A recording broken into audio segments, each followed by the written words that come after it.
એક એવો પ્રશ્ન છે કે મગફળી કાઢીને વાવવું હું, આ એક મોટો પ્રશ્ન છે. વાવવું હું એનું કારણ છે કે પાણી છે નહીં, વરસાદ આવતો નથી. જો જયંતિભાઈની મગફળીનો 10 વીઘાનો ઘેરો એકદમ ફેલ થઈ ગયો. જયંતિભાઈને પૂછી કે આનો પ્રશ્ન શું કહો જયંતિભાઈ તમે? રીંગણીનો અભાવ છે ભાઈ, બાજુમાં રીંગણી છે એના હિસાબે જયંતિભાઈનું કહેવાનું એમ છે કે આ બાજુમાં જો આ રીંગણી તમને દેખાય છે, આ રીંગણીનો ઘેરો છે, એના હિસાબે આ પ્રશ્ન મોટો ઉદ્ભવ્યો છે. તો જયંતિભાઈ આ કેટલી તારીખે તમે વાવી હતી? 1 તારીખે 5મા મહિનાની 1 તારીખે તમે વાવી હતી, બરોબર છે? અને અટાણે આ પોઝિશન છે, તો તમને કોઈ એગ્રાવાળા પાસે તમે દવા લઈને આની ટ્રીટમેન્ટ કરવાના છો?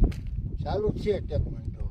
હર્ષુભાઈ છે આપણે, કાલે એનો વિડીયો બનાવ્યો હતો. હર્ષુભાઈ તારી શું ગણતરી છે? મારે કાઢ નાખી ને મેં કઈ આ મગફળીનું શું રિઝલ્ટ તું કે? કાઢવી જ પડે. કાઢવી જ પડે ને. આમાં શું થાય પણ કોણ કારી કરી દે? કારી કરી એનો પ્રશ્ન નથી. હે મણુકા શું નીકળે? બસ હા, એમ મેન પ્રશ્ન એ. મણુકાની જવાબદારી કોઈ લેતું હોય તો કારી કરી દે કે આપણે કઈ વાંધો નથી.